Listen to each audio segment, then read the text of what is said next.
आज का व्याख्यान पूर्व प्रसंग से जुड़ा हुआ कवि कर्तव्य निबंध के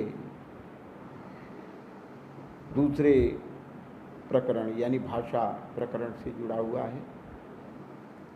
पंडित महावीर प्रसाद द्विवेदी कविता करने वाले कवियों को प्रयोग में ली जाने वाली भाषा के संबंध में संदेश देते हैं कि काव्य का संबंध पढ़ने वाले पाठक व जन सामान्य से होता है, जिसका उद्देश्य विषय वस्तु के माध्यम से रसात्मकता की स्थिति तक पहुंचाना, अर्थात भाषा काव्य की प्राण शक्ति है और वह कविता के विषय वस्तु को, कवि के उद्देश्य को पाठक तक, श्रोता तक भली भांति पहुंचाने में समर्थ हो।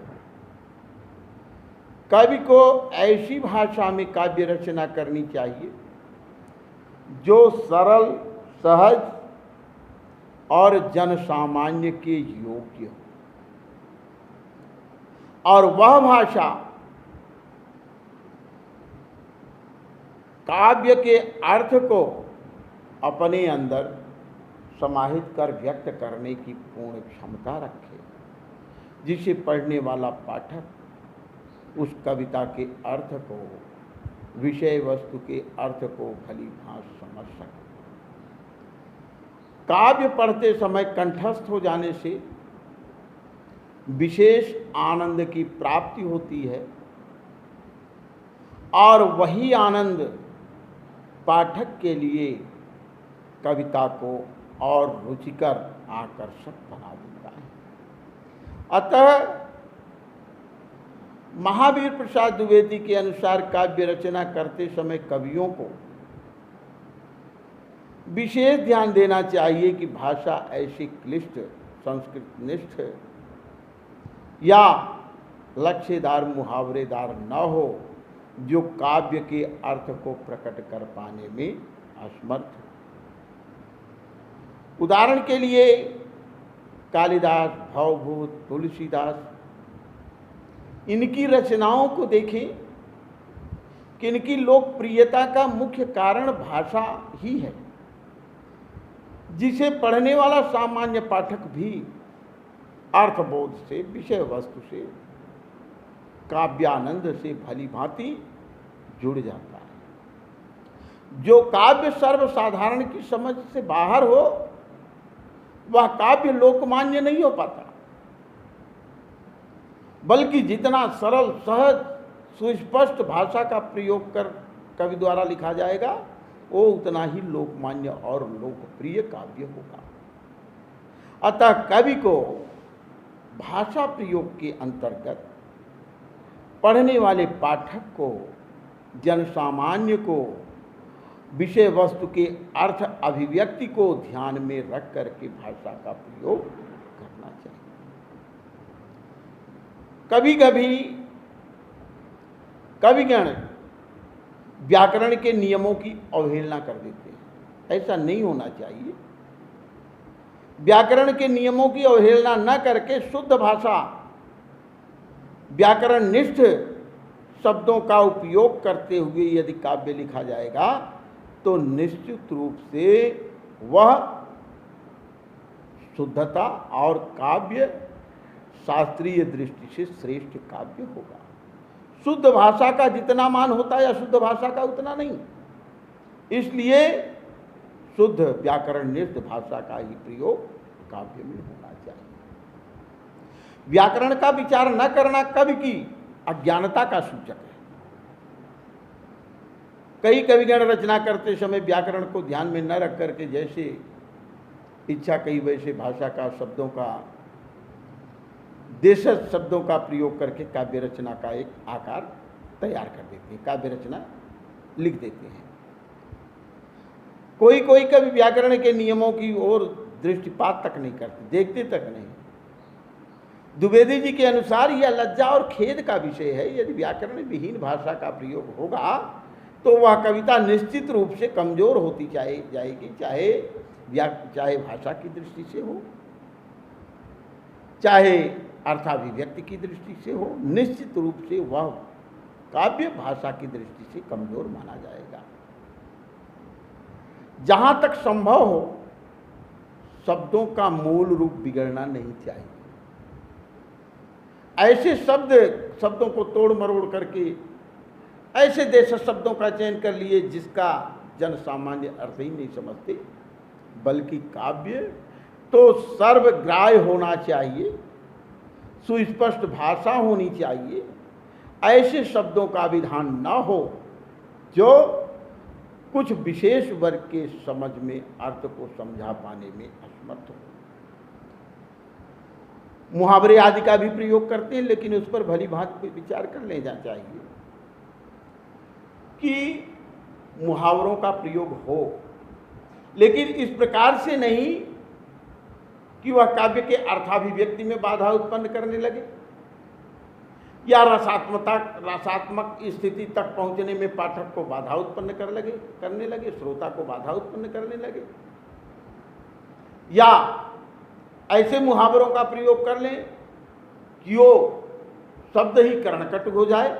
नहीं, बल्कि मुहावरों का प्रयोग करते समय कवि वर्ग को विशेष ध्यान देना चाहिए कि लच्छेदार मुहावरों का प्रयोग करने की अपेक्षा आवश्यकतानुसार सरल सहज मुहावरों का प्रयोग करें, जिससे अर्थ को समझने में, रसात्मकता की स्थिति तक पहुंचने में पढ़ने वाले पाठक को किसी प्रकार की बाधा उत्पन्न न हो।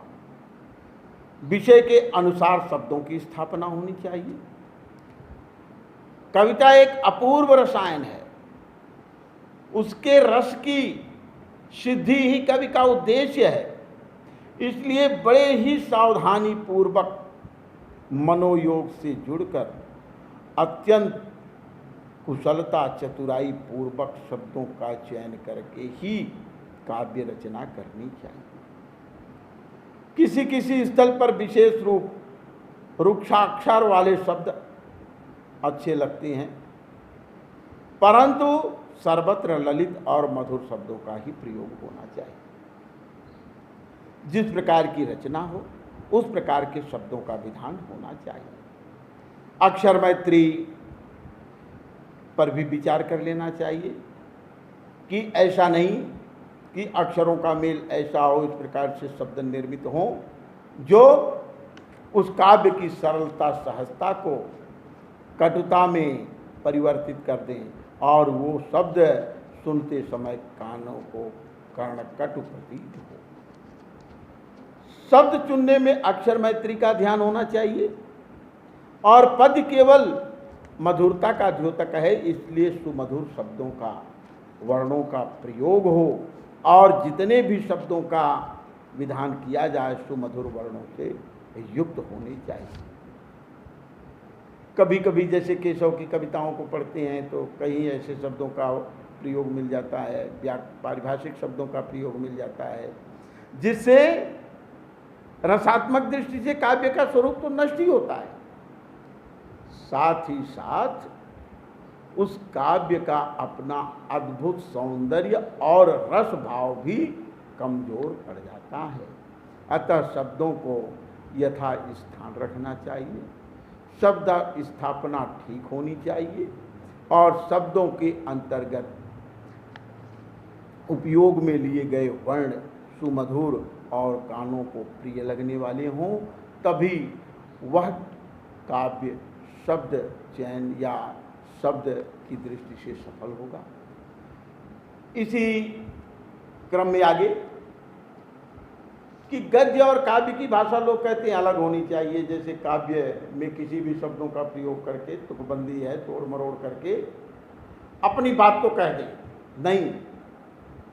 जिस प्रकार गद्य साहित्य में सही बोलचाल की खड़ी बोली भाषा के शब्दों का प्रयोग होता है, उसी प्रकार काव्य में भी खड़ी बोली भाषा के शब्दों का, बोलचाल की भाषा के शब्दों का प्रयोग हो जिसे पढ़ने वाला पाठक सरलता सहजता पूर्वक उस काव्य के अर्थ को समझ सके और रसात्मक की स्थिति तक पहुंचे।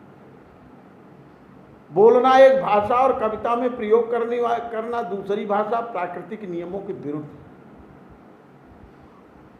कई कविगण बोलचाल के लिए अपनी अलग भाषा का प्रयोग करते हैं जो साहित्यिक दृष्टि से पूर्ण व्याकरणिक या खड़ी बोली के शब्द रहते हैं, लेकिन वही जब काव्य रचना करते हैं तो ऐसे शब्दों का विधान कर देते हैं कि जिसका अर्थ ही नहीं समझ में आता है, यदि अर्थ समझ में आता है तो वो रस की स्थिति तक पहुंचने में पाठक के लिए बाधा उत्पन्न करते हैं।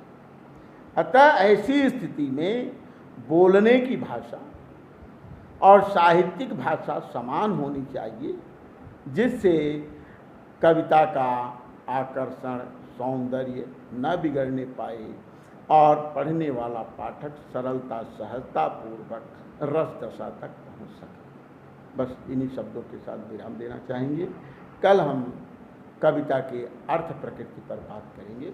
बहुत बहुत धन्यवाद।